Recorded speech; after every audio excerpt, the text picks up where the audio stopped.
최근 트럼프의 결단에 유럽이 흔들리고 있었습니다. 미국은 더 이상 유럽을 위해 싸워주지 않을 겁니다. 당신들이 이제부터 스스로 살아남으십시오. 나토 내부에서는 미국이 빠지면 무너진다는 불안감이 커져가고 있었는데요. 우크라이나 전쟁은 끝날 기미가 보이지 않고 각국의 탄약고는 빠르게 바닥나고 있었죠. 심지어 유럽의 자존심이었던 방산 기업들은 느린 생산과 끝없는 지연으로 제 역할을 못하고 있었습니다. 그런데 바로 그때 믿기 어려운 상황이 벌어졌습니다. 나토 30개국 대사 전원이 동시에 한국으로 향한 것이었는데요. 이것은 겉으로 단순히 외교 방문처럼 위장한 것이었고 직접 한국의 공장과 조선소를 확인하려는 속내였었죠. 그리고 그들은 단 한마디만 남겼는데요. 한국에 와보니 유럽 안보를 살릴 마지막 희망임을 깨달았습니다. 유럽이 도대체 한국 땅에서 무엇을 본 것이었고 왜 과거의 자존심을 한국 앞에서 내려놓게 된 것일까요? 전쟁이 나면 바로 한국으로 달려가야 하는 이유, 그 비밀을 지금 낱낱이 공개하겠습니다. 이야기를 시작하기 앞서 사연 속의 제작에 힘이 되는 구독과 좋아요 부탁드립니다. 한국을 응원하신다면 대한민국 화이팅! 이라고 아래 댓글로 남겨주세요. 유럽이 무너집니다. 지금 당장 한국으로 가야 합니다. 주변 사람들의 표정은 하나같이 굳어 있었고 평소엔 여유가 넘치던 몇몇 얼굴도 그날만큼은 달랐습니다. 보고서의 첫 줄이 프로젝터 화면에 뜨는 순간 회의실이 일제히 조용해졌습니다. 내용은 간결했지만 파괴력이 있었습니다. 미국이 유럽 방위에 개입하는 방식을 근본적으로 바꾸려는 움직임이 포착되고 있다는 것이었습니다. 당시 미국의 새 행정부는 공개 연설에서 반복해서 물었습니다. 왜 미국이 유럽의 안전을 위해 막대한 돈을 써야 하는가? 처음에는 협상용 수사처럼 들리던 그 말이 이제는 실제 정책 전환의 전조로 해석되기 시작했습니다. 나토 방위비 분담을 둘러싼 미국의 압박은 날이 갈수록 강해졌고 일부 전문가들 사이에서는 미군의 유럽 배치를 재조정하는 시나리오를 실제로 검토하고 있다는 말이 돌기 시작했습니다. 회의실 한쪽에 앉아있던 참석자가 낮은 목소리로 말했습니다. 미국이 나토 방어 의무에서 단 한 발짝이라도 물러선다면 유럽 단독으로는 전면전 발생 시 90일도 버티기 어렵습니다. 저는 그 말에도 크게 동요하지 않았습니다. 이런 종류의 경고는 제가 지난 27년 동안 수십 번 들어온 것이었으니까요. 유럽은 언제나 스스로를 위기 앞에 세워두고 그 위기를 막아낼 역량이 자신들에게 있다는 것을 다시 확인받으려 했습니다. 저는 그 반복되는 패턴에 익숙했습니다. 그래서 이번에도 과장된 경보의 일종이라고 생각했어요. 그런데 다음 화면으로 넘어가면서 그 확신이 서서히 흔들리기 시작했습니다. 화면에는 유럽 각국의 실제 탄약 재고 현황이 나타났습니다. 포탄 수량, 운용 가능한 자주포 대수, 전방 배치 가능한 병력 규모가 항목별로 정리되어 있었습니다. 우크라이나 전쟁이 길어지면서 유럽이 지원한 물량이 어느 정도였는지, 그리고 그 이후 보충이 얼마나 이루어졌는지가 냉정하게 나열되어 있었습니다. 프랑스도 독일도 영국도 예외가 없었습니다. 실전 투입 가능한 전력이 제가 상상하던 것보다 훨씬 더 많이 소진된 상태였습니다. 일부 국가는 비축 탄약이 유사 전시 기준으로 불과 수주치도 채 되지 않는다는 수치가 적혀 있었고 저는 그 숫자를 보며 처음으로 등줄기가 서늘해지는 느낌을 받았습니다. 더 심각한 문제는 생산 속도였습니다.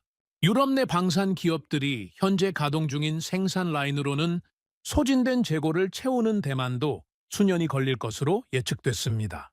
규제, 노조 협상, 부품 조달 문제까지 더하면 현실적인 속도는 더 느려질 것이 뻔했습니다.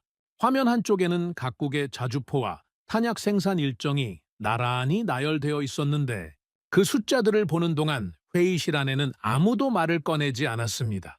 그 순간이었습니다. 누군가가 입을 열었습니다.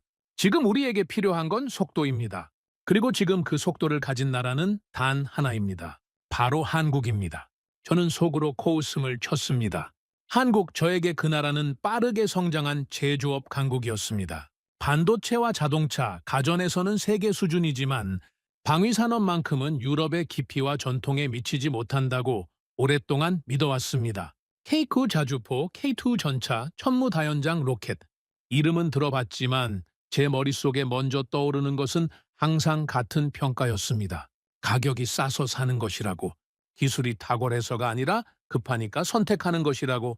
유럽의 정밀한 무기 체계와 직접 비교하는 것은 아직 이르다고 그 생각이 흔들리기까지는 며칠이 더 필요했습니다. 한국 방문 일정이 공식화된 뒤 프랑스 대표단 안에서는 노골적인 불만이 터져 나왔습니다. 저 역시 탐탁지 않은 마음이 컸어요. 나토 30개국 대사단이 일제히 서울로 향한다는 것 자체가 낯설었습니다. 유럽에는 르클레르 전차도 있고 라팔 전투기도 있으며 오랜 역사를 가진 방산 기업들이 즐비한데 굳이 아시아까지 날아가야 하는 이유가 납득되지 않았습니다. 독일 대표는 조심스러운 말투로 입장을 밝혔습니다. 한국 무기가 생산 속도가 빠른 건 인정합니다. 하지만 결국 정밀성과 내구성은 유럽 수준에 미치지 못할 겁니다. 역사와 축적이 다릅니다.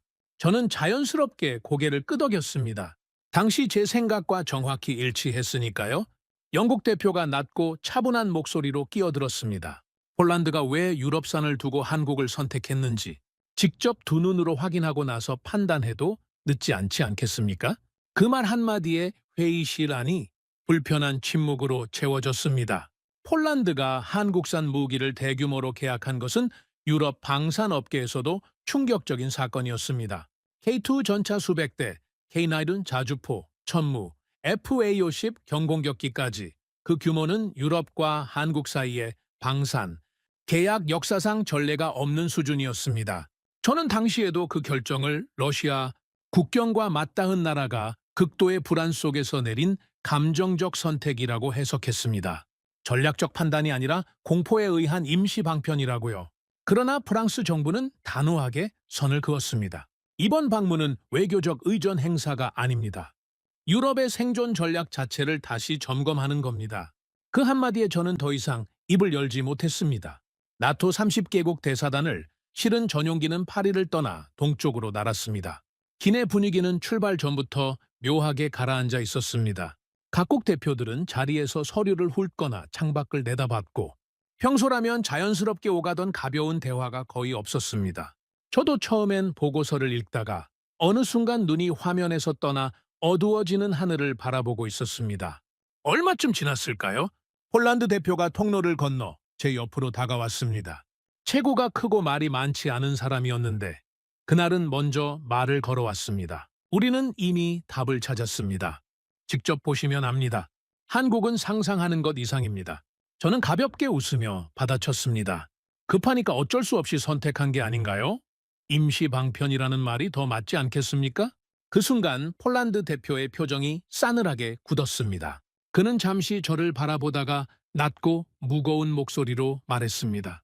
프랑스는 아직도 시간이 충분하다고 생각하십니까? 우리 국경 바로 옆에서 지금 이 순간에도 포탄이 떨어지고 있습니다. 기내 공기가 달라졌습니다. 독일 대표도 고개를 돌려 두 사람을 바라봤고 영국 대표는 펼쳐들던 서류를 천천히 내려놓았습니다. 좌석들 사이에 흐르던 작은 소음들도 사라진 것 같았습니다. 폴란드 대표는 멈추지 않고 말을 이었습니다. 유럽이 망설이며 협상 테이블에서 시간을 허비하는 동안 한국은 이미 생산 라인을 최대치로 돌리고 있었습니다. 우리가 손을 내밀었을 때 한국은 단 한 번도 주저하지 않았습니다. 그의 눈빛은 차갑고 진지했습니다. 분노가 아니라 사실을 말하는 사람의 눈이었습니다. 저는 그 말을 흘려보내고 싶었지만 이상하게 마음 한구석에 걸렸습니다. 그 걸리는 감각이 무엇인지 그때는 정확히 알지 못했습니다. 비행기가 고도를 낮추기 시작할 무렵 나토 관계자가 제게 다가와 서류 한 장을 조용히 건넸습니다. 저는 무심코 받아들어 첫 줄부터 읽기 시작했습니다. 거기에는 이런 문장이 적혀 있었습니다. 한국은 현재 유럽이 필요로 하는 무기를 가장 빠르게, 가장 많이, 가장 합리적인 비용으로 생산할 수 있는 유일한 국가다.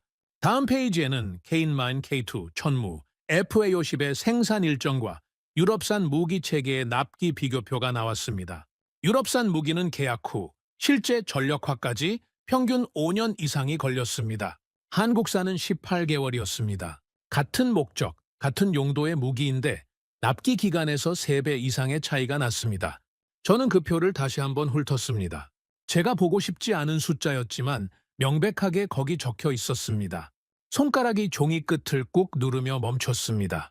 창밖으로 서울의 야경이 서서히 펼쳐지기 시작했습니다. 광활한 도시 위로 불빛들이 빼곡하게 이어졌고 마치 꺼질 생각이 없는 것들처럼 쉬지 않고 반짝였습니다.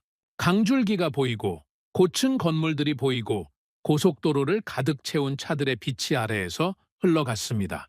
저는 그 빛들을 멍하니 바라보다가 혼자 작게 중얼거렸습니다. 이 수치가 사실이라면 유럽은 지금 완전히 잘못된 싸움을 하고 있는지도 모른다. 그것이 제가 서울 땅을 밟기 전에 처음으로 품게 된 의심이었습니다. 그리고 그 의심은 이후 며칠 동안 제가 직접 눈으로 보고 귀로 듣게 될 것들 앞에서 한 조각씩 증명되어 갔습니다. 한화에어로스페이스 생산시설로 향하는 버스 안에서 저는 이미 결론을 내려놓고 있었습니다. 어차피 보여주기식 행사일 것이다. 유럽 대표단을 위해 깔끔하게 정돈된 라인 몇 개를 보여주고 홍보 영상을 틀어주고 정중한 박수로 마무리되는 방식. 방산 기업들이 바이어를 맞이할 때 의뢰 연출하는 종류의 일정. 저는 그런 행사를 프랑스에서도 독일에서도 영국에서도 수도 없이 봐왔습니다. 화려한 연출 뒤에는 언제나 현실과의 간극이 숨어 있었습니다. 그것이 방산 홍보의 속성이니까요. 그래서 저는 버스에서 내리기 전부터 적당한 거리를 유지할 준비가 되어 있었습니다. 서울 도착 다음 날 아침, 버스는 공장 정문 앞에 멈췄습니다. 문이 열리고 발을 내딛는 순간 저는 코끝에서 먼저 느꼈습니다. 기름 냄새, 금속 냄새, 뭔가 쉬지 않고 돌아가는 기계에서 나오는 열기. 그 냄새가 코를 파고드는 순간부터 이미 뭔가 달랐습니다. 안내 직원을 따라 생산동 안쪽으로 들어섰을 때 저는 발걸음을 멈췄습니다. 광활한 공간 안에서 K9 자주포 생산 라인이 돌아가고 있었습니다. 그것도 한 라인이 아니었습니다. 옆에는 천무다연장 로켓 라인이 이어졌고 그 너머로는 장갑차 조립 공정이 가동 중이었습니다. 탄약 생산 구역은 별도 건물로 연결되어 있었는데 그쪽에서도 지게차가 끊임없이 오갔습니다. 한 공장 안에서 여러 무기 체계가 동시에 그리고 쉬지 않고 완성되어 가고 있었습니다. 어떤 라인도 멈추지 않았고 어떤 작업자도 유휴 상태로 서 있지 않았습니다. 저는 그 장면을 보는데 한참의 시간이 필요했습니다.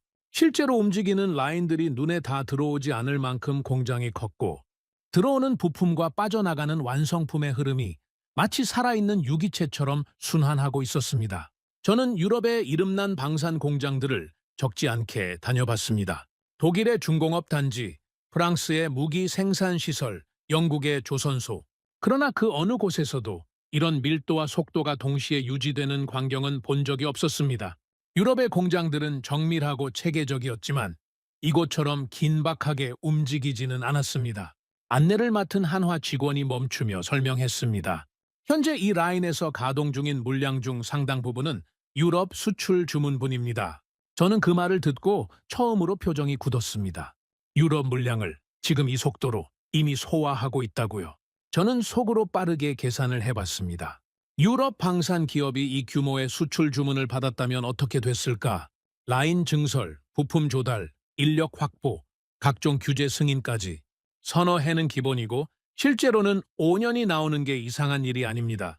그런데 이 공장은 지금 그걸 이미 해내고 있었습니다. 제 눈앞에서 잠시 후 기술 책임자가 나타나 대사단 앞에서 K9의 생산 주기와 유럽산 무기 체계의 납기 비교 자료를 공개했습니다. 수치가 화면에 올라오자 회의장 분위기가 조용해졌습니다. 프랑스와 독일의 주요 자주포 체계는 계약 이후 납품까지 평균 4년에서 6년이 걸렸습니다. 한국은 18개월에서 최대 24개월. 그 차이는 표에서 봤을 때도 선명했지만 방금 제 눈으로 직접 라인을 확인하고 난 뒤에는 그 수치가 훨씬 더 무겁게 느껴졌습니다. 숫자가 아니라 현실로 다가왔습니다. 저는 가만히 있을 수 없었습니다. 반박거리가 필요했습니다. 속도가 빠르면 품질이 떨어지는 게 당연하지 않습니까? 생산을 서두를수록 정밀성과 내구성에서 타협이 발생하는 건 제조업의 기본 원칙 아닌가요? 기술 책임자는 흔들림 없는 눈빛으로 저를 바라봤습니다. 그리고 담담하게 대답했습니다.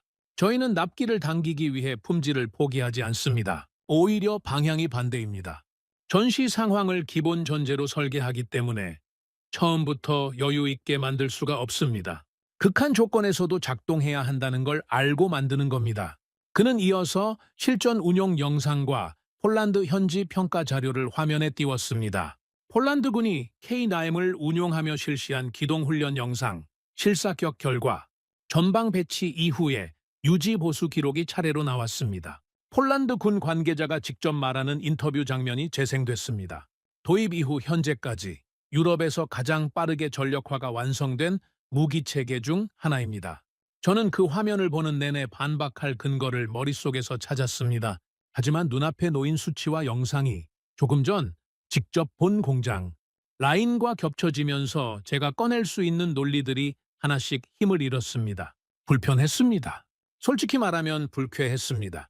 자신이 옳다고 믿어온 판단이 흔들리는 것은 언제나 불쾌한 일이니까요. 그때 폴란드 대표가 슬쩍 제 옆으로 다가왔습니다. 그는 나지막하게 그러나 분명하게 말했습니다. 이제 조금 이해가 됩니까? 우리가 왜 프랑스 대신 이쪽을 택했는지. 저는 자존심이 올라왔습니다. 충분히 상했습니다. 반사적으로 대꾸했습니다. 유럽에는 여전히 더 정교하고 오랜 검증을 거친 기술이 있습니다. 단순히 속도만으로 비교할 수는 없어요.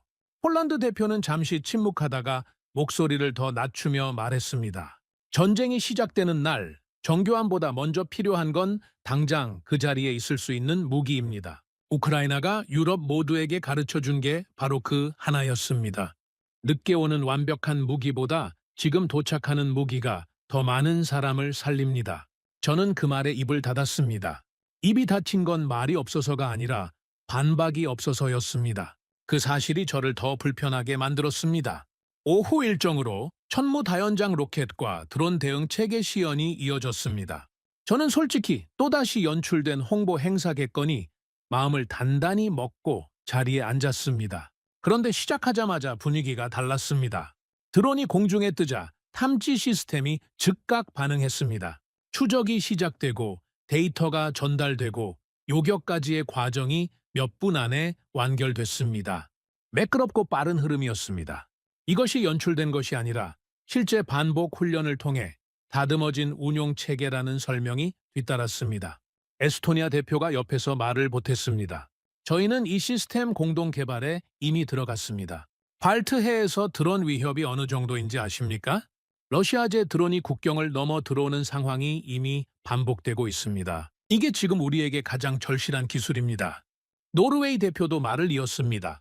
천무가 북극권 방어 체계의 핵심 전력으로 들어오게 됩니다. 극한 기후에서의 운용 적합성 검토가 이미 끝났습니다.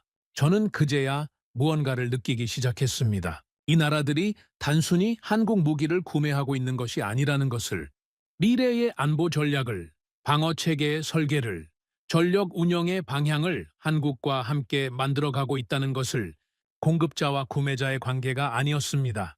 동맹이 구체적인 협력으로 바뀌어가고 있었습니다. 저는 손에 들고 있던 메모장을 꺼내 처음으로 뭔가를 적었습니다. 한국은 단순한 무기 공급자가 아님. 그 문장을 쓰고 나서 저는 스스로 멈칫했습니다. 이틀 전만 해도 이런 문장이 제 메모장에 올라올 가능성은 없었으니까요. 저녁 늦게 공장 견학이 공식적으로 끝난 뒤였습니다. 대부분의 대사들은 버스로 향했고 저는 잠시 이동을 멈추고 복도를 천천히 걸었습니다. 그러다가 뜻밖의 장면과 마주쳤습니다. 밤 11시에 가까운 시간이었는데도 작업복을 입은 기술자들이 여전히 라인 옆에 서 있었습니다.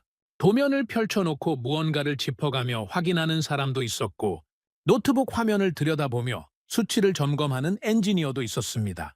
야간 교대 인원들이 들어왔는데 낮에 있던 사람들도 자리를 뜨지 않고 인수인계를 이어가고 있었습니다. 할 일이 남아서라기보다 그냥 그것이 당연한 것처럼 보였습니다. 저는 그중 한 사람, 눈가의 주름이 깊게 파인 중년의 기술자에게 다가가 물었습니다. 이 시간에도 일하시는 이유가 있습니까? 그는 잠시 저를 바라보더니 어렵지 않게 웃으며 대답했습니다. 전쟁이 나면 바로 써야 하는 물건을 만드는 사람들이니까요. 짧은 말이었습니다. 그런데 무게가 달랐습니다.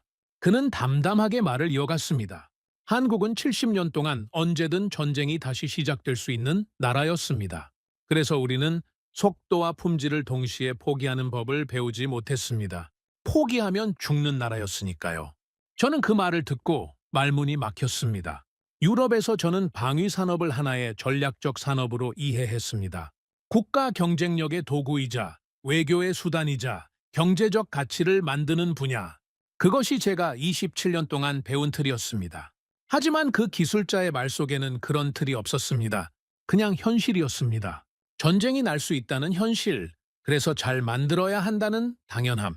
유럽에서는 수십 년 전에 사라진 그 생존 본능이 이 공장 안에서는 아직도 살아 숨 쉬고 있었습니다. 그리고 그것이 속도를, 품질을, 야간 근무를 만들고 있었습니다. 저는 한동안 그 자리를 떠나지 못했습니다. 호텔로 돌아가는 버스 안에서 창밖으로 흘러가는 서울의 불빛들을 바라보며 오랫동안 생각에 잠겼습니다. 유럽은 군대를 유지해 왔습니다.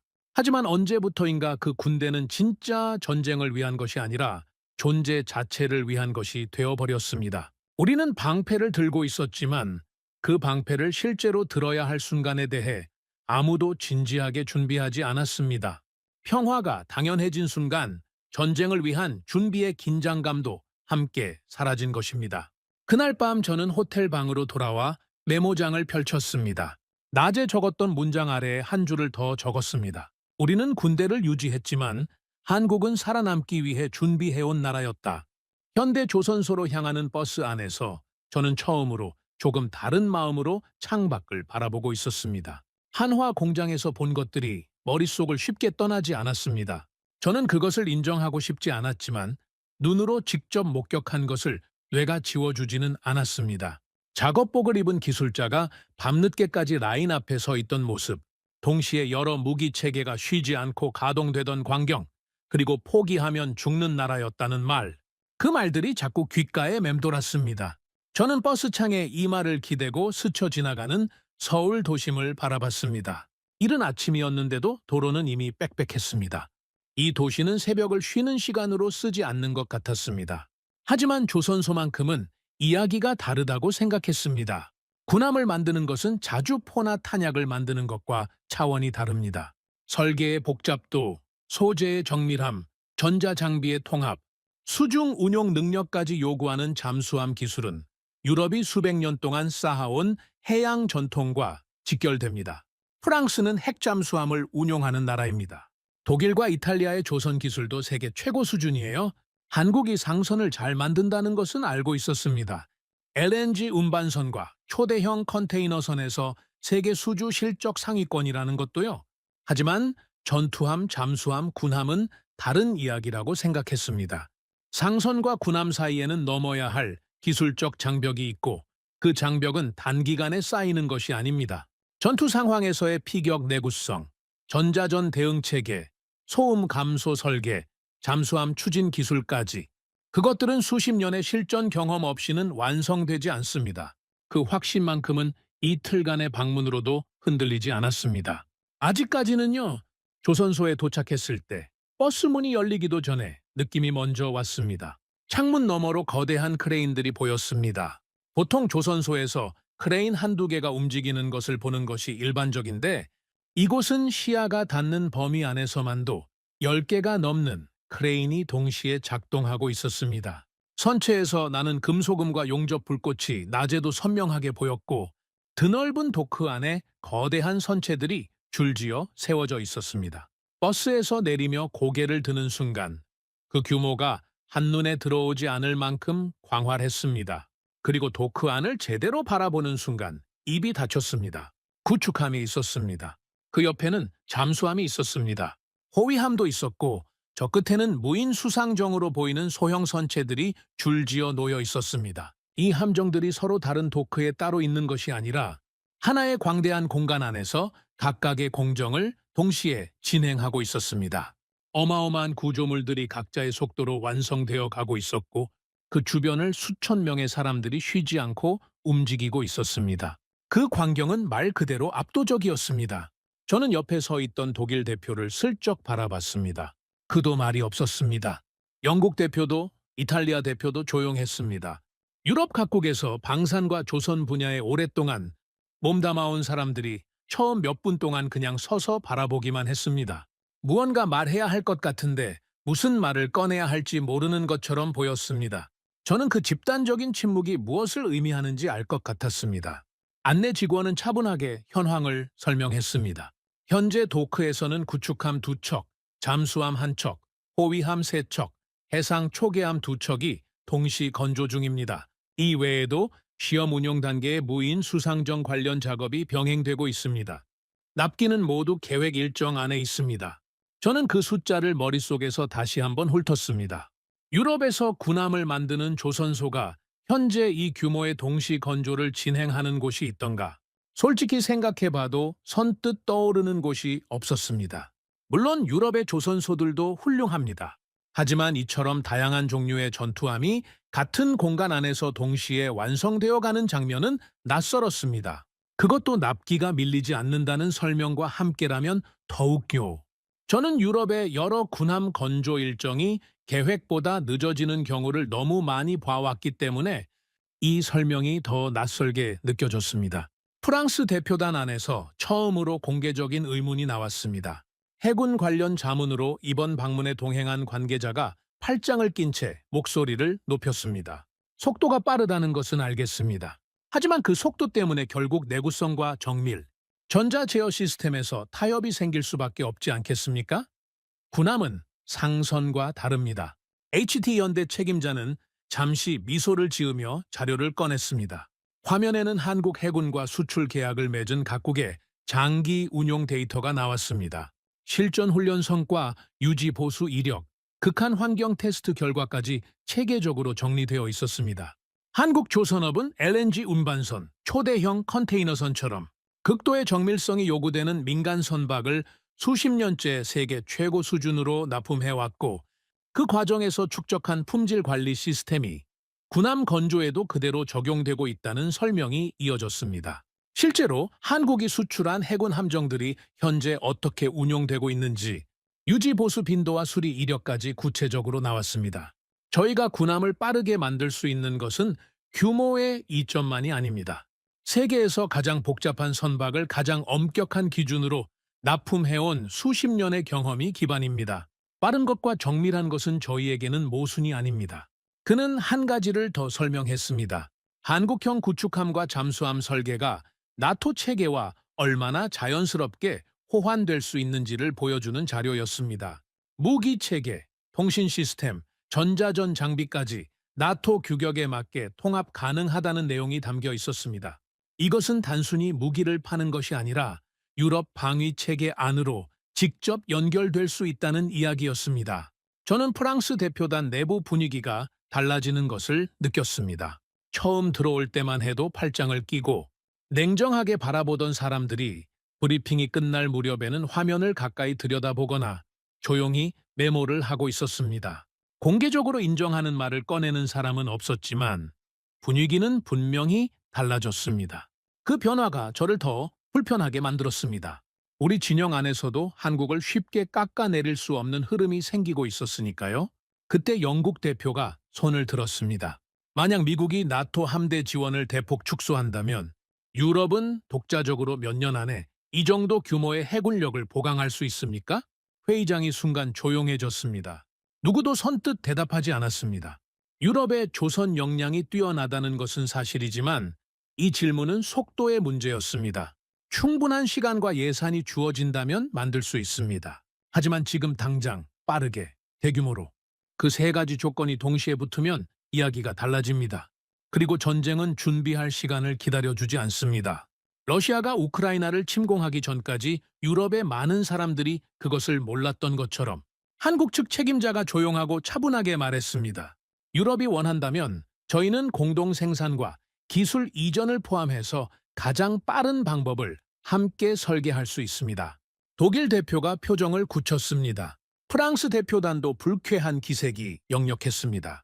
저도 그 순간 묘한 감정이 올라왔습니다. 한국이 유럽의 방위 체계 안으로 들어오겠다는 이야기처럼 들렸기 때문입니다. 공급자가 아니라 유럽 방어의 구조 자체를 함께 만들겠다는 제안이었습니다. 그것이 저를 흔들었습니다. 인정하고 싶어서가 아니라 그 말이 현실적으로 가능하다는 생각이 들었기 때문입니다. 그리고 가능하다는 생각이 드는 것 자체가 저를 더 불편하게 만들었습니다. 견학 도중 예기치 않은 상황이 발생했습니다. 한 도크에서 갑자기 경고음이 울렸습니다.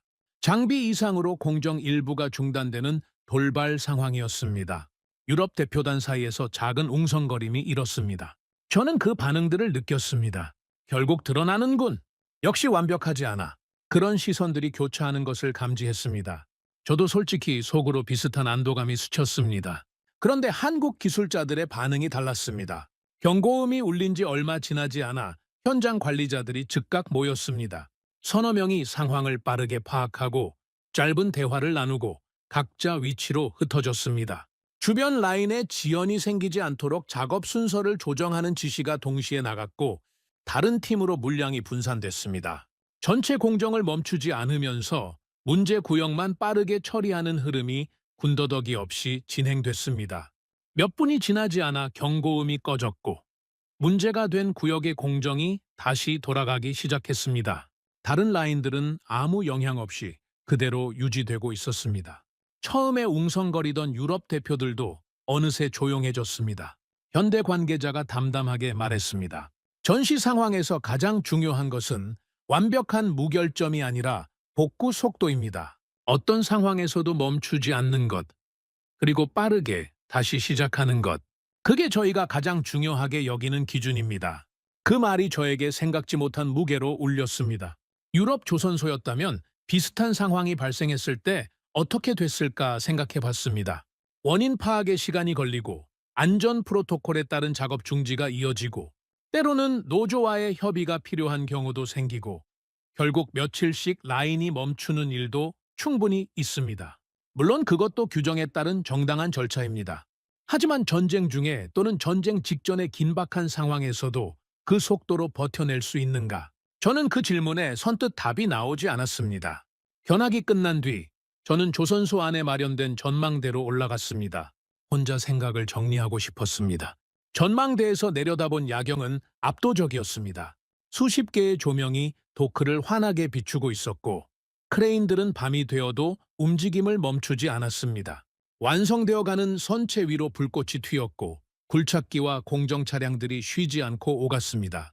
바닷바람이 차갑게 불어왔지만 그 아래 불빛들은 따뜻하게 빛나고 있었습니다. 저는 그 광경을 한동안 말없이 바라봤습니다. 그때 영국 대표가 제 옆으로 조용히 다가왔습니다. 그는 한동안 말없이 같은 풍경을 바라보다가 낮게 물었습니다. 프랑스는 아직도 한국을 경쟁자로 봅니까? 저는 대답을 준비했지만 입이 잘 열리지 않았습니다. 영국 대표는 제 침묵을 기다렸습니다. 잠시 후 그는 말을 이었습니다. 저는 생각이 바뀌었습니다. 한국은 경쟁자가 아닙니다. 유럽이 지금 이 순간 반드시 붙잡아야 할 나라입니다. 저는 그 말을 듣고 아무 말도 하지 못했습니다. 부정할 수도, 그렇다고 쉽게 동의할 수도 없었습니다. 이틀 동안 본 것들이 고스란히 마음속에 걸려 있었고 그것들이 제가 오래 믿어온 판단을 서서히 밀어내고 있었습니다. 그날 밤 호텔 방으로 돌아온 저는 창문 앞에 한참 서 있었습니다. 한강이 멀리 보였고 강 너머로 불빛들이 끝없이 이어졌습니다. 저는 메모장을 꺼내 오랫동안 바라보다가 천천히 한 줄을 적었습니다. 한국은 전쟁을 준비하는 나라가 아니라 전쟁 이후까지 계산하는 나라다. 펜을 내려놓고 나서야 저는 내 안에서 무언가가 조금씩 무너지고 있다는 것을 비로소 느꼈습니다. 한국 방문 이틀째 아침이 밝았습니다. 저는 호텔 조식을 거의 손대지 않았습니다. 머릿속이 너무 복잡했습니다. 한화 공장에서 본 것들, 조선소에서 본 것들, 폴란드 대표의 날카로운 말, 영국 대표의 조용한 확신. 그것들이 하나의 그림처럼 모이기 시작했지만 저는 아직 그 그림을 완전히 받아들일 준비가 되어 있지 않았습니다. 커피잔을 손에 쥐고 창밖을 바라보는데 서울은 아침부터 이미 바빴습니다. 출근하는 사람들, 분주하게 오가는 차들, 멈추지 않는 도시. 이 나라는 쉬는 것을 모르는 것처럼 보였습니다. 오전 일정이 시작되기 전 프랑스 대표단이 호텔 소회의실에서 따로 모였습니다. 회의실 분위기는 처음부터 무거웠습니다. 한국 방문 전부터 불만이 많았던 관계자들은 이틀 동안 현장을 직접 보고 난 뒤에도 입장을 바꾸지 않으려 했습니다. 아니, 오히려 더 방어적이 되어 있었습니다.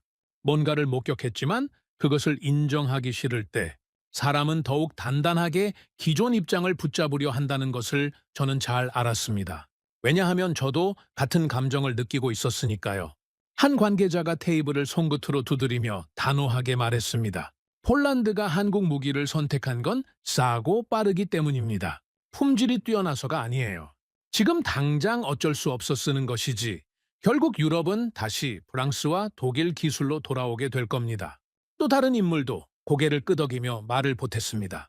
한국을 인정하는 순간 우리가 유럽 방산 시장에서 밀려나는 신호를 보내는 겁니다. 지금 이 시점에 조심해야 합니다. 저는 그 말들을 들으며 처음에는 고개를 끄덕이려 했습니다. 하지만 이상하게 목이 굳었습니다. 이틀 전이었다면 자연스럽게 동의했을 말들이 지금은 쉽게 받아들여지지 않았습니다. 제 눈이 직접 본 것들이 자꾸 끼어들었습니다. 동시에 돌아가던 생산 라인, 경고음이 울리고 나서 몇 분 만에 복구되던 도크, 밤늦게까지 도면을 펼쳐놓고 있던 기술자들의 얼굴. 그것들이 이 회의실 안의 말들보다 더 강하게 눈앞에 떠올랐습니다. 저는 회의 내내 말없이 앉아 있었습니다. 오전 회의를 마치고 복도로 나왔을 때 독일 대표와 마주쳤습니다. 그는 혼자 창가에 서서 담배를 피우고 있었습니다. 피곤해 보이는 얼굴이었습니다.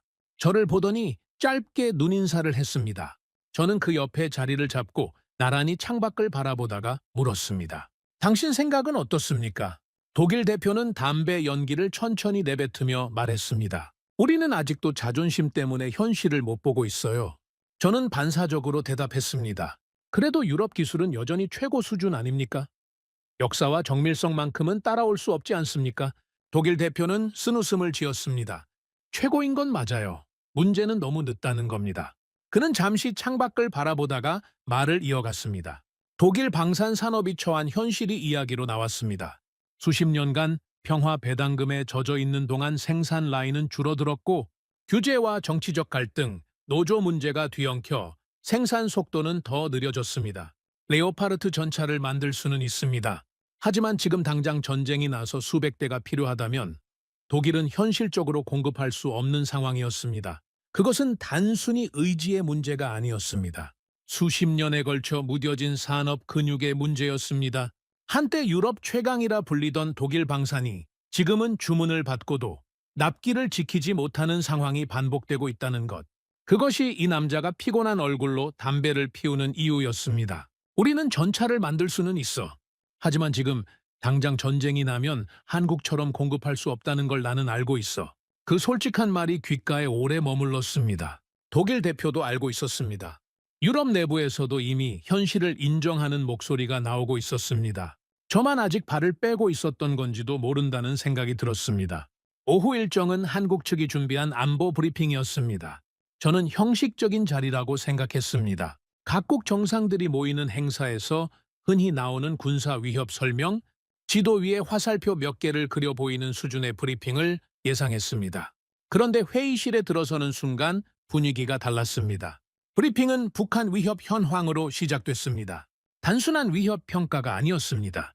현재 휴전선 너머에서 포착되는 군사 동향, 핵 개발 현황, 각종 미사일 발사 데이터, 사이버 공격 패턴까지 구체적이고 정밀한 내용이 이어졌습니다. 그 수준의 실시간 분석이 이루어지고 있다는 것 자체가 놀라웠습니다. 이 나라는 위협을 분석하는 것을 직업처럼 하는 게 아니라 생존을 위해 하고 있었습니다.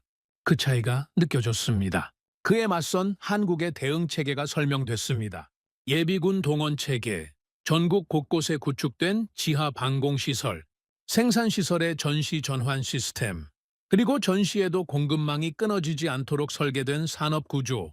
한국은 70년 동안 전쟁이 언제 다시 시작될지 모르는 상태에서 국가 전체가 살아있는 방어 시스템으로 유지되어 왔습니다.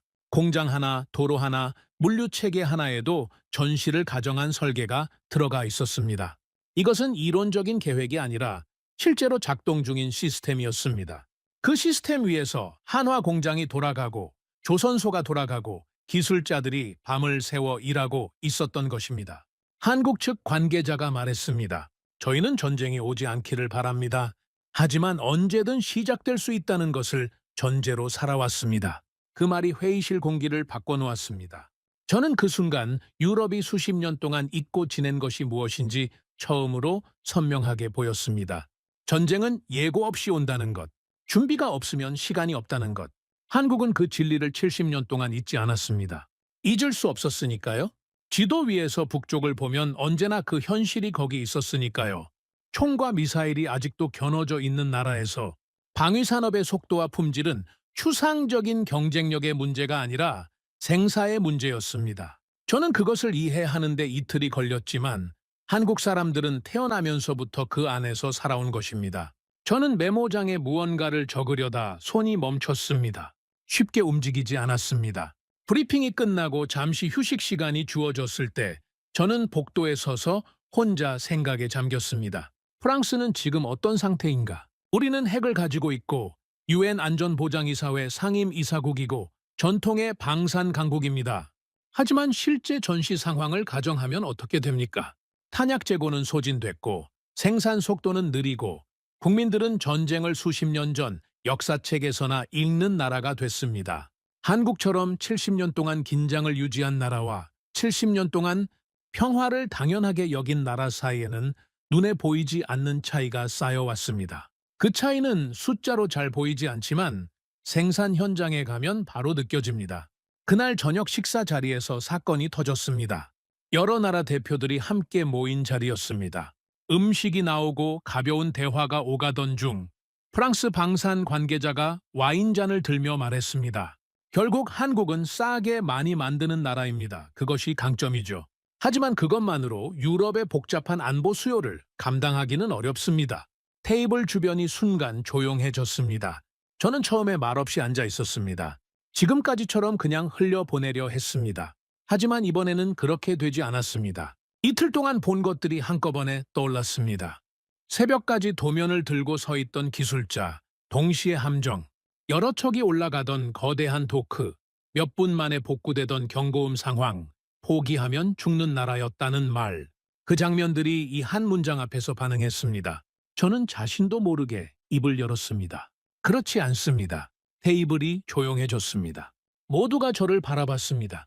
저는 멈추지 않고 말을 이어갔습니다. 한국은 싸게 만드는 나라가 아닙니다. 전쟁을 가장 현실적으로 이해하는 나라입니다. 우리는 품질과 전통을 말하지만 한국은 속도와 생존을 말합니다. 지금 유럽이 필요한 건 후자일지도 모릅니다. 프랑스 대표단 사람들이 놀란 표정으로 저를 바라봤습니다. 저 자신도 그 말이 제 입에서 나왔다는 것이 어색했습니다. 하지만 이상하게 후회가 없었습니다. 식사가 끝난 뒤 저는 호텔 방으로 돌아와 오래된 사진 한 장을 꺼냈습니다. 아버지와 함께 어린 시절 방문한 프랑스 군사 박람회에서 찍은 사진이었습니다. 르클레르 전차 앞에서 아버지는 자랑스러운 표정으로 저를 안고 있었습니다. 아버지는 평생 군수 관련 분야에서 일하며 항상 같은 말을 했습니다. 프랑스는 절대 뒤처지지 않는다. 우리 기술은 세계 최고다. 그리고 저는 그 말을 믿으며 자랐습니다. 그 믿음이 27년이라는 외교 경력의 토대였습니다. 저는 그 사진을 오랫동안 바라봤습니다. 한국을 인정하는 것이 단순한 전략적 판단이 아니라는 것을 알고 있었습니다. 그것은 아버지가 믿었던 것을 제가 27년 동안 기반으로 삼았던 것을 흔드는 일이었습니다. 어린 시절 전차 앞에서 아버지 손을 잡고 서 있던 그 장면과 지금 한국 조선소의 도크에서 끝없이 완성되어 가던 함정들의 장면이 머릿속에서 겹쳤습니다. 두 장면이 서로 싸우는 것 같았습니다. 그러나 거울을 보며 저는 스스로에게 물었습니다. 내가 틀린 건가? 아니면 우리가 너무 오랫동안 과거에 갇혀 있었던 건가? 대답은 이미 나와 있었습니다. 창밖의 서울 야경을 바라보며 저는 그날 밤 처음으로 인정했습니다. 내가 한국 편으로 기울고 있다는 것을, 그리고 그 기울어짐이 두려움이나 굴복이 아니라 현실을 보고 나서야 비로소 내릴 수 있는 판단이라는 것도 알았습니다. 저는 조용히 메모장을 펼쳐 그날 밤의 마지막 문장을 적었습니다. 한국을 인정하는 순간 내 안에 오래된 자존심도 함께 무너지고 있었다. 그러나 그것이 올바른 무너짐이라는 것을 나는 알고 있었다. 폴란드 협력 사례 브리핑이 시작됐을 때 저는 이미 이틀 전에 제가 아니었습니다. 그 사실 자체가 불편했습니다. 저는 27년 동안 쌓아온 판단 체계를 가진 사람입니다. 쉽게 흔들리지 않는 것이 제 강점이었고 그것이 저를 지금 이 자리에 있게 한 이유였습니다. 그런데 서울에 도착한 지 사흘도 안 돼서 제 안에 있던 것들이 조금씩 움직이고 있었습니다. 그것이 제 자신에 대한 배신처럼 느껴졌습니다. 하지만 회의실 화면에 폴란드 협력 현황이 하나씩 올라오면서 그 불편함은 점점 더 강한 충격으로 바뀌어갔습니다. 저는 처음에 폴란드 사례를 단순한 무기 구매 계약 정도로 이해하고 있었습니다.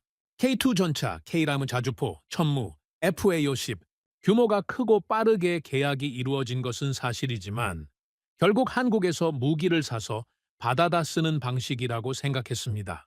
그런데 화면에 나타난 내용은 그게 아니었습니다. 한국은 폴란드에 무기를 납품하는데 그치지 않았습니다. 폴란드 현지에 공동 생산 공장을 세우는 계획이 이미 진행 중이었습니다. 부품 공급망을 폴란드 내부에 구축하는 작업도 함께 이루어지고 있었습니다. 유지 보수와 수리 체계도 한국 인력이 폴란드에 상주하며 직접 구축하는 방식이었습니다.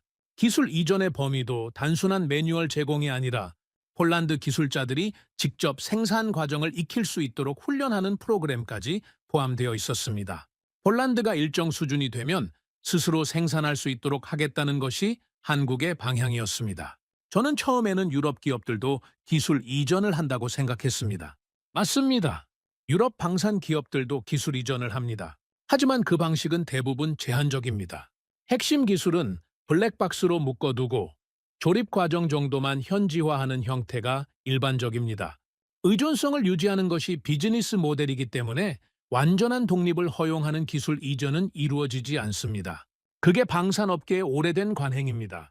공급자는 구매자가 자신을 필요로 하도록 만드는 것이 사업의 핵심이니까요. 그런데 한국이 폴란드에 하고 있는 것은 그 수준이 달랐습니다. 핵심 기술까지 포함한 진짜 이전이었습니다. 폴란드 대표가 자리에서 일어나 직접 말했습니다. 한국은 무기를 팔고 떠나는 나라가 아닙니다. 같이 싸울 준비를 해주는 나라입니다. 그 말을 들으며 저는 처음으로 그 차이가 무엇인지 선명하게 느꼈습니다. 프랑스가 무기를 수출할 때 우리는 계약서를 씁니다. 납품 일정을 정하고 가격을 정하고 유지 보수 조건을 정합니다. 그리고 그 계약서 안에서 관계가 시작되고 끝납니다. 하지만 한국은 계약서를 쓰는 것으로 관계가 시작되는 게 아니었습니다. 현지에 사람을 남기고 공장을 함께 세우고 기술자를 훈련시키고 방어 체계를 함께 구축했습니다. 그것은 단순한 거래가 아니라 동맹을 만드는 방식이었습니다. 프랑스는 계약서를 남기지만 한국은 사람을 남긴다. 저는 그 생각을 메모장에 적었습니다. 브리핑은 계속됐습니다. 이번에는 폴란드를 넘어 다른 나라들의 움직임이 공개됐습니다. 노르웨이는 천무 다연장 로켓을 북극권 방어체계의 핵심 전력으로 검토하고 있다고 공식적으로 밝혔습니다. 북극권의 극한 기후에서 운용 적합성 검토가 완료됐다는 설명이 뒤따랐습니다. 에스토니아는 한국과 함께 드론 방어 시스템을 공동 개발하고 있다고 설명했습니다. 러시아 국경과 가장 가까운 나라 중 하나인 에스토니아가 한국을 기술, 파트너로 선택했다는 사실은 의미가 작지 않았습니다. 루마니아 역시 K9 자주포와 한국형 방산협력 모델에 깊은 관심을 표명했고 핀란드와 발트 국가들도 한국 방산을 차세대 안보 전략의 일부로 검토하고 있었습니다. 저는 처음에 폴란드만 특별한 경우라고 생각했습니다. 폴란드는 러시아 국경과 맞닿아 있고 우크라이나와도 국경을 접하고 있습니다. 지리적 절박함이 극단적인 결정을 낳은 것이라고 해석할 수 있었습니다. 하지만 노르웨이, 에스토니아, 루마니아, 핀란드까지 같은 방향으로 움직이고 있다는 것은 달랐습니다. 이것은 개별 국가의 예외적 선택이 아니었습니다. 유럽 전체가 조용히 그러나 빠르게 한국 쪽으로 방향을 돌리고 있었습니다. 한국은 이미 유럽 곳곳에 조용히 들어와 있었습니다. 그것이 저를 흔들었습니다. 제가 한국을 분석하고 평가하는 동안 한국은 이미 유럽의 안보 지형 안에 뿌리를 내리고 있었습니다. 저는 한국을 보러 온 것이라고 생각했는데 실제로는 유럽이 얼마나 변하고 있는지를 목격하고 있었던 것입니다. 회의가 잠시 쉬는 동안 프랑스 방산 관계자 한 명이 저에게 다가왔습니다. 그는 나지막하게 주변에 들리지 않도록 말했습니다. 지금 한국에 너무 흔들리면 안 됩니다. 한국을 인정하는 순간 프랑스는 유럽 방산 시장에서 밀려납니다. 저는 그 말을 들으며 잠시 멈췄습니다. 폴란드 사례는 예외입니다. 결국 유럽은 다시 프랑스와 독일 기술로 돌아오게 될 겁니다. 저는 그 말을 들으며 이상하게 예전과는 다른 감정을 느꼈습니다. 예전이었다면 그 말이 위안이 됐을 겁니다. 하지만 지금은 그 말이 공허하게 들렸습니다. 현실이 아니라 희망처럼 들렸습니다. 자신이 보고 싶은 것을 보는 사람의 말처럼 들렸습니다. 멀리서 한국 기술자와 폴란드 엔지니어가 나란히 앉아 도면을 들여다보는 장면이 눈에 들어왔습니다. 한국 기술자가 직접 폴란드 엔지니어에게 장비 구조를 설명하고 현지 생산 라인 구축 방법을 알려주는 모습이었습니다. 두 사람 사이에는 어떤 어색함도 없었습니다. 오래 함께 일해온 동료처럼 자연스럽게 대화를 나눴습니다. 저는 그 장면을 한동안 바라봤습니다. 회의가 재개되면서 한 유럽 대표가 날카로운 질문을 던졌습니다. 한국이 동시에 여러 나라에 공급해야 하는 상황이 된다면 납기를 모두 맞출 수 있겠습니까? 주문이 몰리면 결국 병목 현상이 생길 수밖에 없지 않습니까? 그것은 합리적인 의심이었습니다. 회의장 안에서 몇몇 대표들이 고개를 끄덕였습니다. 저도 처음 그 질문을 듣고는 그렇지, 결국 그 한계가 드러나겠지라는 생각이 들었습니다. 그런데 한국 측 답변이 예상과 달랐습니다. 실제 생산 일정표와 증설 계획, 현지 공동 생산 체계 자료가 화면에 올라왔습니다. 한국은 단독 생산만 생각하지 않습니다. 유럽 현지 공동 생산과 부품 공급망 구축까지 함께 설계합니다. 주문이 늘어날수록 생산 기반도 함께 커지는 구조입니다. 폴란드 공장이 완성되면 폴란드가 일부 물량을 소화하고 루마니아 공장이 생기면 루마니아가 추가 물량을 맞는 방식입니다. 노르웨이 대표가 고개를 끄덕였습니다. 폴란드 대표는 조용히 그래서 우리가 한국을 선택했다고 말했습니다. 저는 그 순간 유럽이 생각하는 제조 방식과 한국이 생각하는 제조 방식이 근본적으로 다르다는 것을 깨달았습니다. 유럽은 기술을 지키는 방식으로 시장을 유지합니다. 한국은 기술을 나누는 방식으로 시장을 만들어갑니다.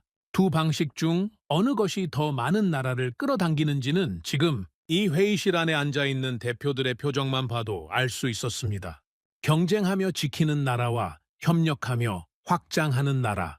그 차이가 지금 유럽의 안보 지형을 바꾸고 있었습니다. 저녁 늦게 저는 호텔 로비에 혼자 앉아 자료를 다시 검토했습니다. 폴란드 계약 규모, 현지 생산 계획, 각국의 추가 도입 검토 자료가 앞에 쌓여 있었습니다. 저는 그것들을 하나씩 넘겨보다가 잠시 멈췄습니다. 로비 한쪽 TV 화면에서 뉴스가 흘러나왔습니다. 스웨덴이 K-네온 자주포 도입을 검토하고 있다는 내용이었습니다. 스페인도 비슷한 움직임을 보이고 있다는 보도가 이어졌습니다. 저는 화면을 멍하니 바라봤습니다. 스웨덴과 스페인, 폴란드처럼 러시아 국경과 붙어있는 나라들이 아닙니다. 절박함 때문에 선택했다는 논리가 통하지 않는 나라들입니다. 그 나라들이 한국을 선택하고 있다는 것은 이제 이것이 위기 대응이 아니라 전략적 판단이라는 뜻이었습니다. 그리고 그 전략적 판단이 유럽 전체로 번지고 있었습니다. 저는 오랫동안 한국을 싸고 빠른 대체제라고 생각했습니다. 하지만 지금 이 순간 그 생각이 완전히 틀렸다는 것을 알았습니다. 저는 메모장에 천천히 적었습니다. 한국은 유럽이 잃어버린 것을 가지고 있다. 속도, 유연성, 그리고 살아남겠다는 의지, 그리고 그 아래에 한 줄을 더 적었습니다. 우리는 한국을 경쟁자로 막을 수 없다. 이제는 함께 갈 방법을 찾아야 한다. 한국 방문 마지막 날 아침, 저는 새벽에 눈이 떠졌습니다. 잠이 오지 않았습니다. 며칠 동안 본 것들, 들은 것들이 머릿속을 떠나지 않았습니다. 창밖은 아직 어두웠지만 서울은 그때도 이미 빛나고 있었습니다. 도로 위의 불빛들, 높은 건물 위의 불빛들, 이 도시는 밤을 두려워하지 않는 것 같았습니다. 저는 침대에 누운 채로 천장을 바라보다가 일어나 앉았습니다. 오늘이 마지막 날이었습니다. 그리고 오늘이 끝나면 저는 파리로 돌아가야 했습니다. 다른 사람이 되어서 나토 대사단은 마지막 날 아침 긴급 안보 브리핑을 받았습니다. 브리핑이 시작되기 전부터 분위기가 달랐습니다. 평소보다 참석자 수가 많았고 자리 배치도 더 엄격했습니다. 자료 배포 방식도 달랐습니다. 통상 브리핑에서는 참고 자료를 미리 나눠주는데 이날은 브리핑이 시작된 이후에야 봉투가 배포됐습니다.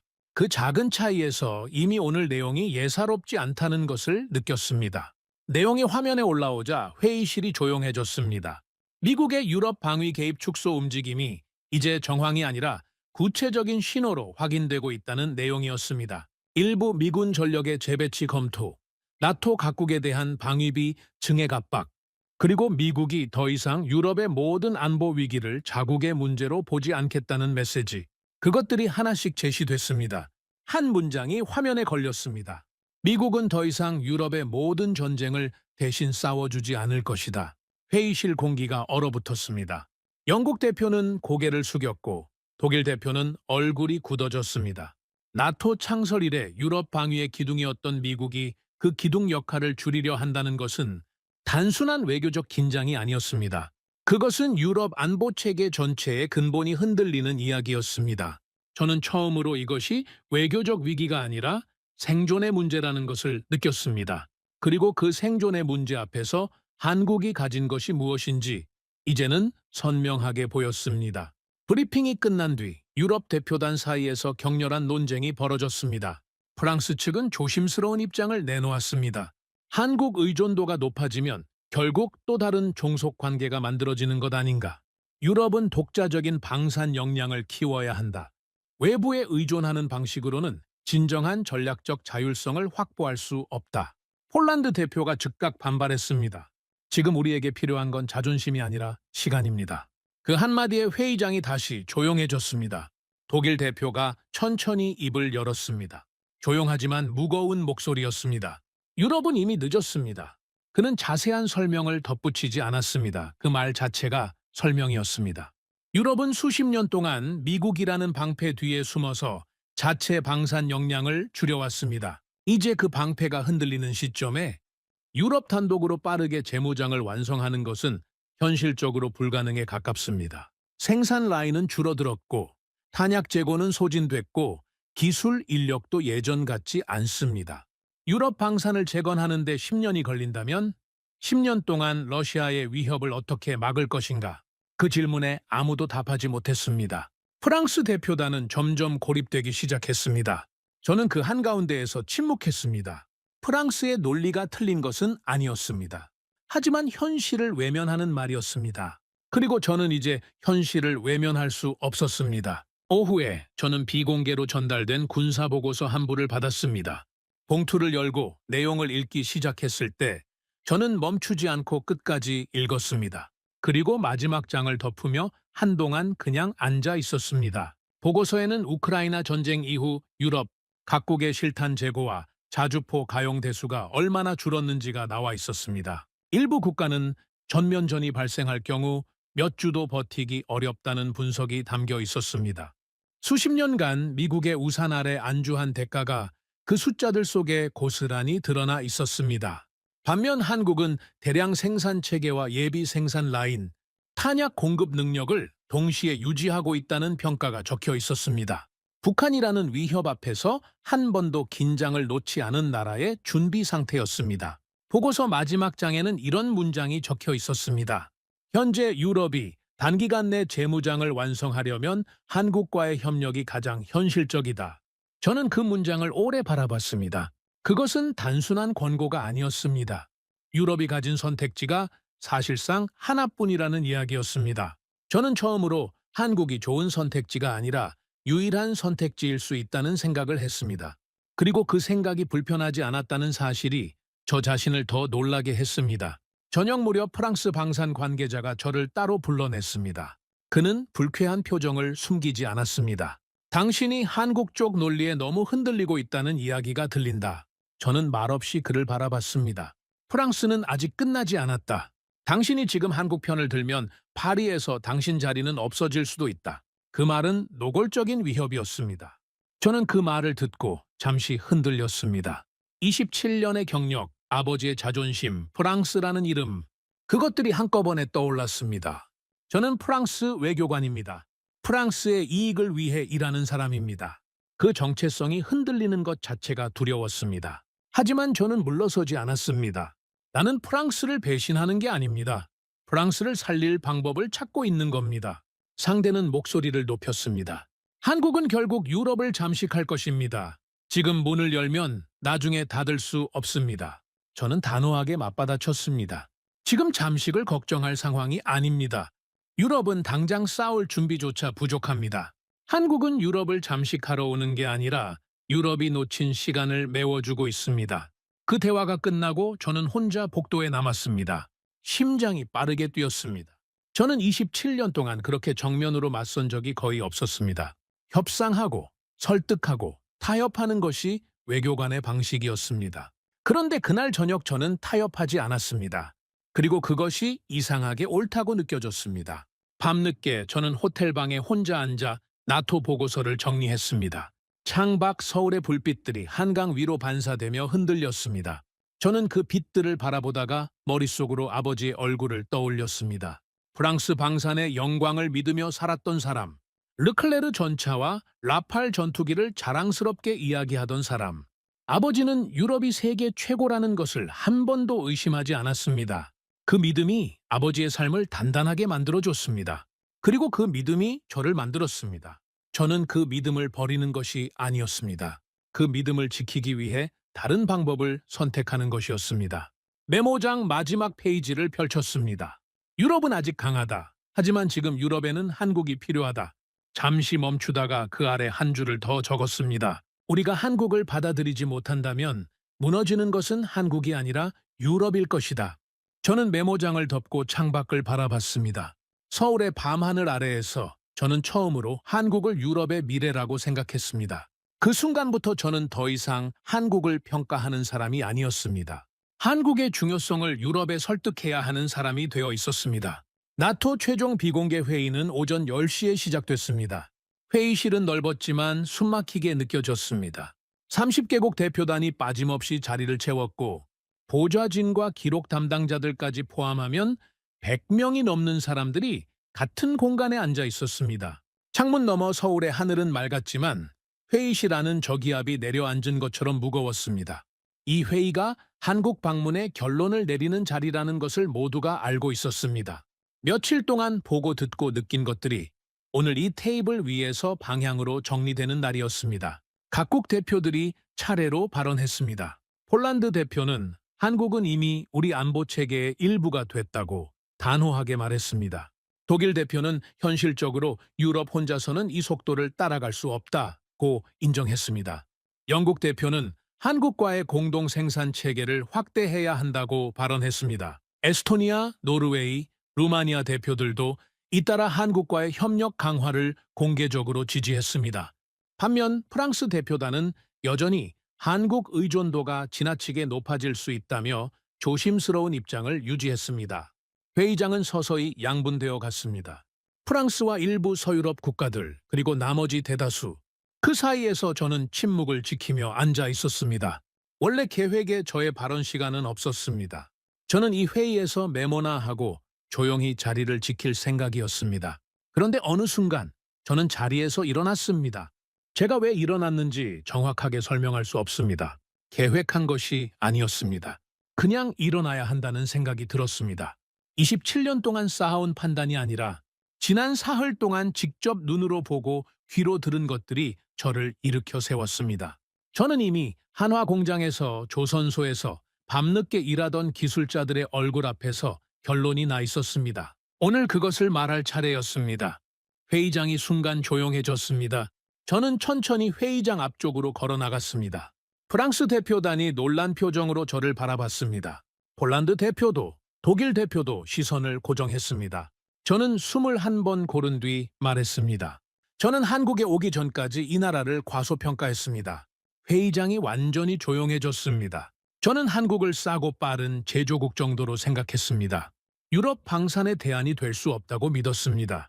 하지만 사흘 동안 직접 공장을 보고 조선소를 보고 기술자들을 만나면서 제 생각이 완전히 틀렸다는 것을 알았습니다. 저는 한화 공장에서 본 것들을 이야기했습니다. 동시에 여러 무기 체계가 가동되던 라인, 유럽의 3배 이상 빠른 납기, 경고음이 울리고 몇 분 만에 복구되던 도크, 그리고 밤늦게 도면을 들고 서 있던 기술자가 했던 말. 한국은 70년 동안 언제든 전쟁이 다시 시작될 수 있는 나라였기 때문에 속도와 품질을 동시에 포기하는 법을 배우지 못했다고요. 독일 대표는 고개를 끄덕였습니다. 영국 대표는 팔짱을 풀고 저를 바라봤습니다. 저는 잠시 숨을 고른 뒤 결정적인 말을 꺼냈습니다. 한국은 유럽 방산의 대체제가 아닙니다. 한국은 유럽이 잃어버린 시간을 메워줄 수 있는 유일한 동맹입니다. 회의장이 완전히 조용해졌습니다. 그때 프랑스 방산 관계자가 격앙된 목소리로 일어섰습니다. 당신은 지금 프랑스 방산을 부정하는 겁니까? 저는 차분하게 대답했습니다. 아닙니다. 저는 프랑스를 지키기 위해 현실을 보자는 겁니다. 한국과 협력하면 결국 유럽 기술은 종속됩니다. 그것을 모릅니까?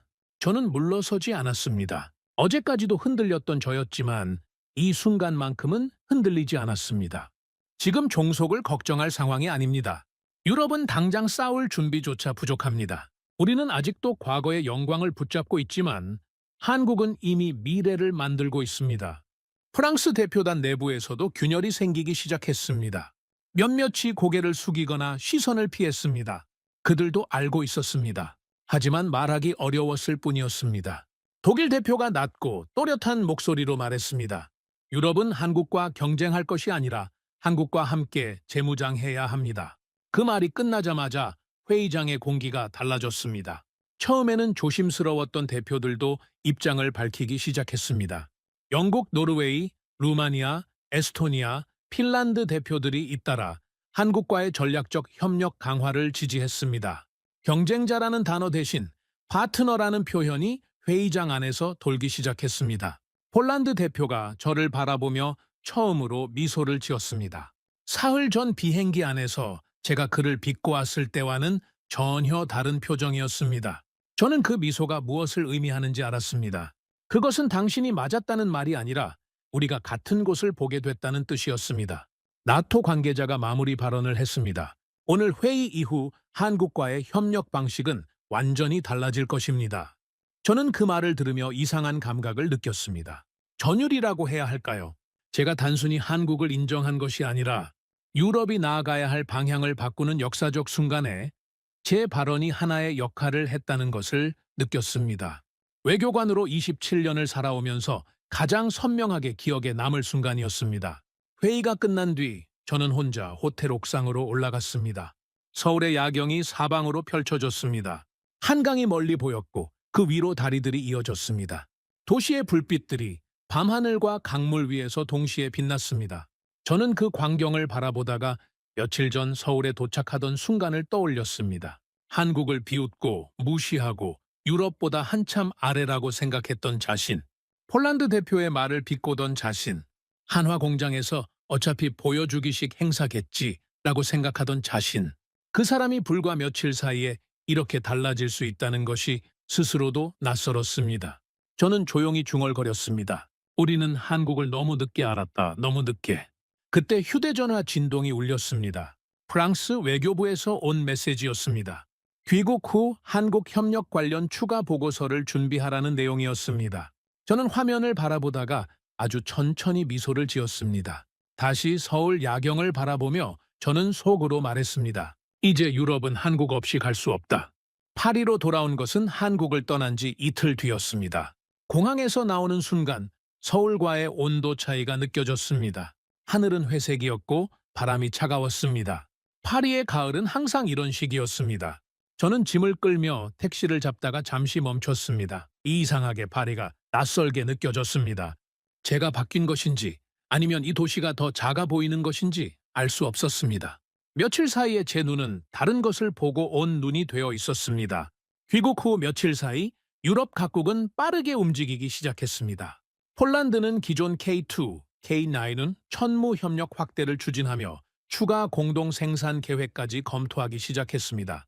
노르웨이는 천무와 북극권 방어 체계를 연결하는 실무 협의를 공식화했습니다. 에스토니아는 드론 방어 시스템 공동 개발을 외부에 공표했습니다. 스웨덴은 K9 자주포 도입 검토를 공식화했고 스페인도 비슷한 절차를 밟기 시작했습니다. 루마니아와 핀란드, 발트 국가들까지 한국 방산을 자국 안보 전략의 핵심 요소로 올리기 시작했습니다. 저는 파리에서 올라오는 각국 보고서를 보며 놀랐습니다. 불과 며칠 전까지 한국을 의심하던 유럽이 이제는 서로 먼저 한국과 협력하려는 분위기로 바뀌어 있었습니다. 한국을 인정하는 속도가 제가 예상한 것보다 훨씬 빠르고 광범위했습니다. 한국은 유럽의 변방에서 시작해 순식간에 유럽 안보의 중심 논의로 들어와 있었습니다. 제가 서울에서 사흘 동안 목격한 것들이 지금 유럽 전체에서 현실로 번지고 있었습니다. 프랑스 외교부 전략회의에서 저는 처음으로 정면에서 발언했습니다. 회의에서는 한국과 경쟁할 것인가, 협력할 것인가가 핵심 주제로 올라왔습니다. 일부는 여전히 프랑스 방산의 독자 노선을 주장했습니다. 하지만 젊은 외교관들과 현장 경험이 있는 군 관계자들은 달랐습니다. 한국을 배제하면 유럽은 시간을 잃는다고 말했습니다. 저는 자리에서 일어나 말했습니다. 한국은 단순히 무기를 파는 나라가 아닙니다. 생산 체계와 생존 전략을 함께 제공하는 나라입니다. 한국과 협력 없는 유럽 재무장은 불가능합니다. 회의실 안에서 조용한 변화가 일었습니다. 이전이었다면 그 말에 강한 반발이 나왔을 것입니다. 하지만 이날은 달랐습니다. 몇몇 참석자가 고개를 끄덕였고 반박이 줄었습니다. 프랑스 내부에서도 현실론이 조금씩 힘을 얻기 시작하고 있었습니다. 그것은 제가 서울에서 돌아와 처음으로 느끼는 진짜 변화였습니다. 얼마 뒤 저는 프랑스 외교부에 수십 페이지 분량의 비공개 보고서를 제출했습니다. 보고서 제목은 이랬습니다. 한국, 유럽이 놓쳐서는 안 될 마지막 생산 강국. 저는 보고서에서 한국의 강점을 세 가지로 정리했습니다. 첫째, 전시를 가정한 생산 속도와 복구 능력. 둘째, 현지 공동 생산과 기술 이전을 포함한 유연한 협력 방식. 셋째, 70년간의 안보 위기 속에서 유지된 국가 전체의 생존 체계. 이 세 가지는 유럽이 오랫동안 잃어버린 것들이었습니다. 보고서는 국방부와 나토 관계자들에게도 공유됐습니다. 일부 인사는 프랑스 외교관이 아니라 한국 홍보대사 같다고 비꼬기도 했습니다. 저는 그 말에 기분이 나쁘지 않았습니다. 오히려 제 판단이 맞다는 확신이 더 강해졌습니다. 비꼬는 사람들도 점점 줄었습니다. 보고서를 진지하게 읽는 사람들이 늘어나기 시작했고 한국과의 협력 방식을 구체적으로 묻는 연락도 들어오기 시작했습니다. 어느 날 밤 저는 오래된 아버지 사진 앞에 홀로 앉았습니다. 서재 책상 위에 놓아둔 그 사진. 르클레르 전차 앞에서 어린 저를 안고 웃던 아버지. 아버지는 프랑스 군수 관련 분야에서 평생을 일하셨습니다. 은퇴하는 날까지 프랑스 기술이 세계 최고라고 믿으셨습니다. 세상이 바뀌어도 그 믿음은 바뀌지 않았습니다. 그 믿음이 아버지를 단단하게 만들었고 그 단단함이 아버지의 손을 잡고 자란 저에게로 이어졌습니다. 저는 사진을 오랫동안 바라봤습니다. 서울에서 보았던 것들이 다시 떠올랐습니다. 공장의 불빛, 조선소의 크레인, 밤늦게 도면을 들고 있던 기술자의 얼굴, 그리고 담담하게 말하던 그 목소리. 우리는 살아남기 위해 준비해온 나라였습니다. 저는 조용히 입을 열었습니다. 아버지, 프랑스는 여전히 위대한 나라입니다. 잠시 말을 멈췄습니다. 하지만 지금은 혼자 싸울 수 없는 시대가 왔습니다. 그 말이 사진 앞에서 흘러나오는 순간 저는 눈시울이 붉어지는 것을 느꼈습니다. 처음이었습니다. 저는 프랑스 외교관이 된 이래 어떤 협상 테이블에서도 어떤 위기 앞에서도 눈물을 보인 적이 없었습니다. 그런데 혼자 앉아 아버지 사진 앞에서 저는 그렇게 되었습니다. 한국은 프랑스를 무너뜨리는 나라가 아니었습니다. 프랑스를 다시 일으킬 수 있는 나라였습니다. 그 생각이 선명해지는 순간 오랫동안 저를 짓눌러 온 무게가 조금씩 가벼워지는 느낌이 들었습니다. 프랑스의 자존심을 버리는 것이 아니라 그 자존심을 지키기 위해 한국을 받아들여야 한다는 것. 그것이 제가 서울에서 가져온 가장 중요한 결론이었습니다. 며칠 뒤 저는 파리 사무실 창문 앞에 서 있었습니다. 비가 내리는 도시였습니다. 잿빛 하늘 아래 파리의 지붕들이 젖어 있었고 센강은 흐릿하게 보였습니다. 책상 위에는 서울에서 가져온 것들이 놓여 있었습니다. 한화 브로슈어, HD 현대 조선소 사진, K9 자료, 폴란드 협력 문서. 그것들이 이제 제 책상에서 가장 중요한 자료들이 되어 있었습니다. 저는 천천히 메모장을 펼쳤습니다. 그리고 마지막 문장을 적었습니다. 21세기 유럽 안보의 중심에는 더 이상 미국만 있는 것이 아니다. 그 중심에는 한국이 있다. 저는 펜을 내려놓고 창밖을 바라봤습니다. 파리의 잿빛 하늘 너머로 서울에서 보았던 것들이 떠올랐습니다. 끝없이 돌아가던 공장의 불빛, 크레인이 멈추지 않던 조선소의 야경, 도면을 들고 밤새 일하던 기술자의 얼굴, 그리고 담담하게 말하던 그 목소리. 우리는 살아남기 위해 준비해온 나라였습니다. 저는 마지막으로 속삭였습니다. 우리는 결국 한국을 선택하게 될 것이다. 그리고 창밖의 빗줄기를 바라보며 저는 깊은 숨을 한번 내쉬었습니다. 오늘 이야기를 끝까지 함께 해주셔서 감사합니다. 여러분은 장르엘 플랑시의 이야기를 보시면서 어떤 감정을 느끼셨나요? 한국의 방산 기술과 생산력 앞에서 자신의 편견을 깨뜨려 나가는 그의 모습 중 가장 인상 깊었던 장면이 있다면 댓글로 알려주세요. 대한민국은 70년의 안보 위기 속에서도 포기하지 않고 쌓아온 기술력으로 이제 유럽이 먼저 손을 내미는 세계 방산 강국이 되었습니다. 구독과 좋아요로 응원해 주시면 더욱 재미있는 이야기로 찾아뵙겠습니다. 해외 감동 사연을 소개해드리는 스페셜 코리아였습니다. 감사합니다.